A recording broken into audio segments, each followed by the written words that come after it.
The old world scent of my grandmother's house was the last thing I'd ever associate with betrayal. It was a familiar tapestry of lemon polish, faded rose petals from a long-gone bouquet, and the faint, sweet smell of baking a lifetime ago. But on that Tuesday, it was a backdrop to a scene of profound and utterly predictable cruelty. My grandmother, a woman whose will was as unshakable as her Victorian-era furniture, had left everything to me. Not because she loved me more, she didn't, but because she saw in me a spark of her own restless ambition. My brother Arthur had always been the golden child, the one who effortlessly charmed his way through life. He was a creature of sunshine and easy laughter, and he had been groomed for a life of casual success. I, on the other hand, was a grinder, the one who put in the work, the one who knew the value of $1 because I had to earn every one of them. The will reading was an event of pure, unadulterated drama. The lawyer, a man with the weary eyes of one who had seen 1,000 family feuds, cleared his throat and began to read. My brother sat opposite me, his posture an image of practiced nonchalance, a small, knowing smile playing on his lips. I had seen that smile 1,000 times before, the one that said, "I'm about to get everything, and you're about to get nothing." This time, the smile faltered, then vanished. The lawyer's words were a slow, deliberate hammer blow.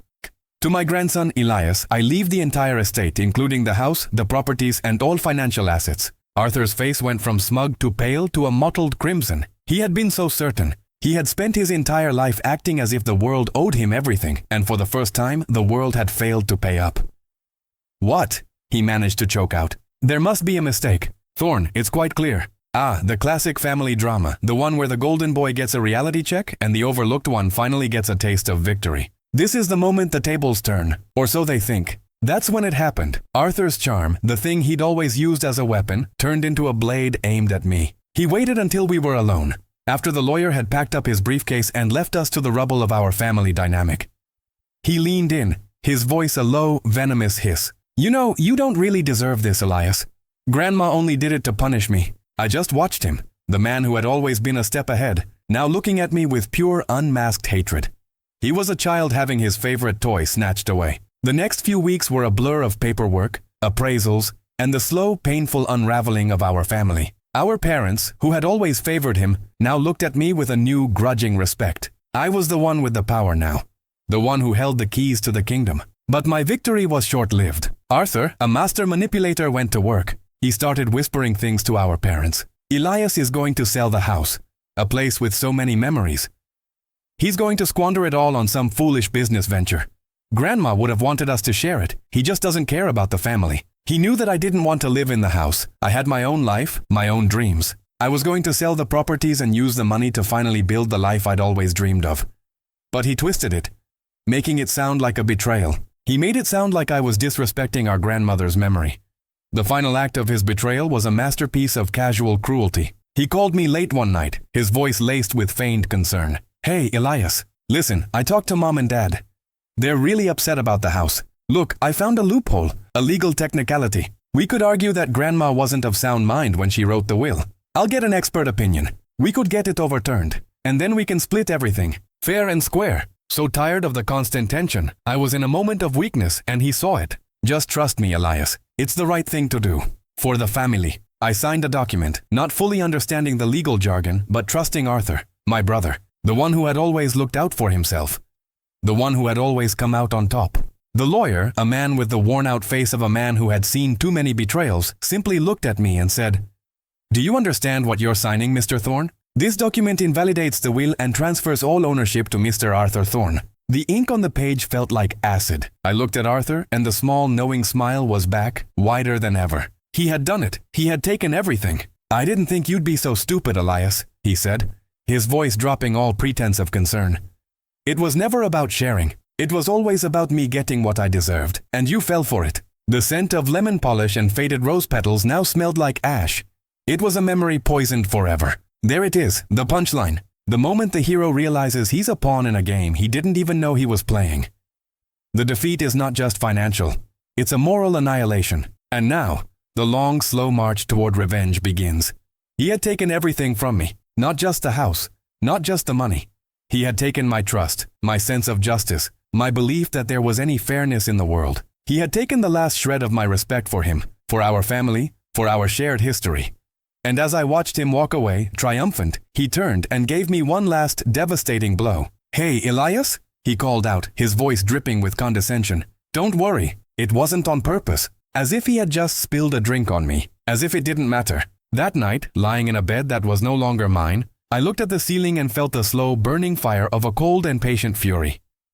He had taken everything, and I was going to make him lose everything. It wouldn't be quick. It wouldn't be easy. It would be a masterpiece of vengeance, a slow and agonizing descent that would make him wish he had never been born. This wasn't just about money anymore. This was about making him understand that some things, some wounds, can never be healed. The fire began as a small, flickering ember, a tiny spark of a plan. It started with research, with digging. Arthur had always been a man of surface-level success. He drove a flashy car he couldn't afford and lived in a house that was a facade. He had a reputation to uphold, a social standing built on a foundation of lies and credit. He was a house of cards, and I was going to be the wind. My first move was to get close. I couldn't be a vengeful enemy. I had to be a helpful brother. I had to become an invisible presence, a ghost in his life. I called him a week after the signing, my voice carefully modulated to sound defeated but not bitter. "Hey Arthur, look, I was wrong. You were right. You're the one who should have had it all along. I don't know what I was thinking." He loved the taste of my humble pie. He invited me to lunch, to dinner, to meet his friends. I became his confidant, his sounding board, and with every conversation I was gathering information. He talked about his friends, about his investments, about his family, about his life. He bragged about his success, about his plans to expand his business. He talked about how his girlfriend Clara was the love of his life. He talked about everything, and I listened, my mind a steel trap, storing away every detail. Observe the quiet predator, the one who doesn't roar, who doesn't show his teeth. He's learning the terrain, studying his prey's movements, waiting for the perfect moment to strike. This is a game of chess, not a bar fight, and Elias has just found his chessboard.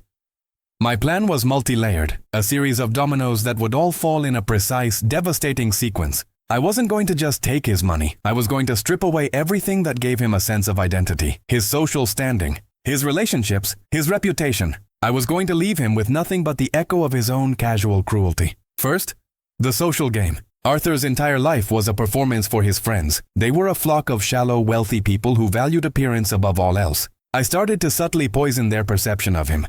I'd mention in a quiet, concerned voice, a small financial indiscretion I'd overheard. "Oh, you know, Arthur was talking about that new boat he bought? I hope he's careful. The market is so volatile right now." I'd leave little breadcrumbs, tiny seeds of doubt that would grow in their minds. His business was next. Arthur's investment firm was a house of cards, built on a foundation of risky ventures and over-leveraged debt. I started to anonymously tip off his competitors, leaking small, non-damaging but embarrassing details about his business practices.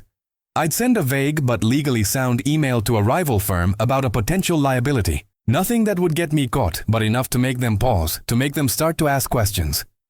The most important part of my plan, however, was his personal life. His girlfriend Clara was a beautiful, successful architect. Arthur loved to show her off. But I noticed something about her. She wasn't as shallow as his other friends. She had a quiet intelligence, a kindness that seemed out of place in his world.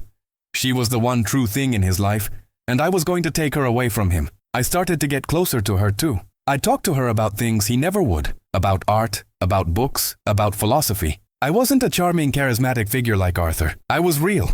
I was honest. I showed her my vulnerabilities, the parts of me that Arthur would never dare to show. I saw a spark of genuine connection, a slow-burning flame that I knew I could fan into a wildfire. One evening, at a dinner party at his new, extravagant house, Arthur was in his element. He was loud, boisterous, and completely oblivious. He was bragging about a new deal he had just closed, a deal I knew, from my digging, was about to go sideways. He was standing on a precipice, and he had no idea. I was talking to Clara in the garden. The night air was cool and smelled of jasmine. She was telling me about a new project she was working on, a project he had dismissed as too small. I listened, really listened, and I saw a flicker of something in her eyes. Resentment. He doesn't listen, she said, her voice soft. He's so focused on his own success that he doesn't see anything else. I looked at her, and in a quiet, deliberate voice, I said, "You know, Clara, a few weeks ago, I overheard him telling his friends that he's been thinking about a prenup. He said, 'She's a great asset, but I can't risk losing half of my empire.'" She looked at me, her eyes searching mine for any sign of a lie. I held her gaze, a mask of genuine concern on my face. She knew I wasn't lying. She knew that was exactly the kind of thing he would say. The next day she confronted him. and the house of cards began to shake. The fight was loud, and it was devastating. She packed her bags and left. Arthur was in a blind rage. He called me screaming, accusing me of interfering. I played the innocent, the confused, the concerned brother. I don't know what you're talking about, Arthur. What did you say to her? I asked, feigning ignorance. I'm so sorry, man. I hope you guys work it out. He just thought his luck had run out. But the dominoes were just starting to fall. The architect of revenge has just toppled the first and most painful piece. It wasn't about the money. It was about the loss of love, the loss of trust. And now, the second act of the play is just beginning. The stage is set for the final brutal scene. The final act of my revenge wasn't a single event, but a series of calculated, precise strikes. The first domino had fallen with Clara, and now the rest were in motion. The rumors I'd planted about his business had blossomed into a full-blown investigation. His competitors were circling, and his creditors were getting antsy. I watched from the sidelines as his life began to unravel. His friends, the ones who had flocked to him for his wealth and status, were now keeping their distance. The whispers I had planted about his financial instability had grown into a roar. He was no longer the golden boy. He was a liability. The parties stopped. The phone calls went unanswered. The gilded cage he had built for himself was beginning to rust. There's a certain grim satisfaction in watching someone's world crumble, piece by piece. It's not a moment of explosive violence, but a slow, agonizing suffocation. A poetic justice delivered with a surgeon's precision. Arthur, for all his bluster, was a coward at his core. He had a glass jaw, and I had just landed the first punch. He started drinking heavily, his handsome face becoming bloated and red. He grew paranoid, convinced that everyone was against him. He called me, desperate for help. He was running out of money, his business was failing, and he had nowhere to turn. "Elias, please," he said, his voice a pathetic whimper. "You have to help me. I don't know what to do. I can't. My hands are tied." The one he had so cruelly taken from me.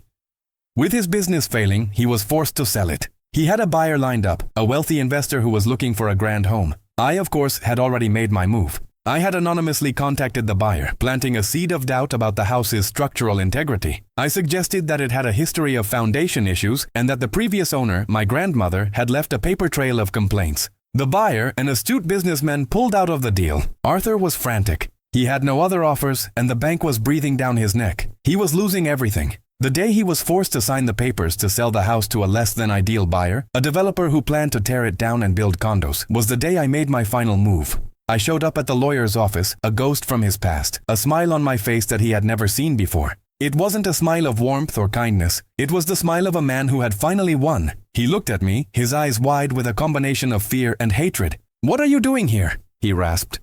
"Just here to witness the sale," I said, my voice light. "You know, for old time's sake." The grand house, the one he had stolen, was now just a piece of paper, a debt to be paid.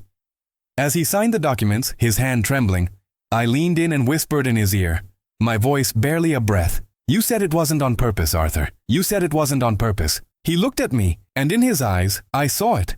The full, brutal understanding of what I had done. He hadn't just lost a house, he had lost everything. His reputation, his money, his love, his pride, it was all gone.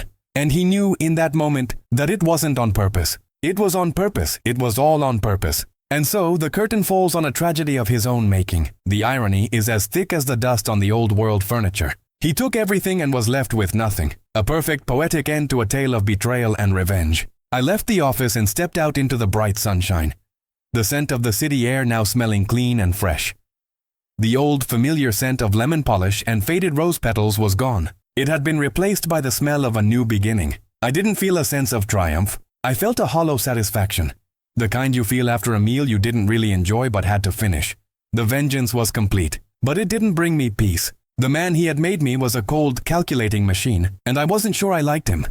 The last I heard of Arthur, he had lost his job and moved back in with our parents. He was a shadow of his former self, a man broken by his own greed. He was no longer the golden child. He was the prodigal son who had nothing left to offer. And as for me, I bought a small apartment on the other side of town. It was quiet, and it was mine. I had the money to do whatever I wanted, but I didn't want to.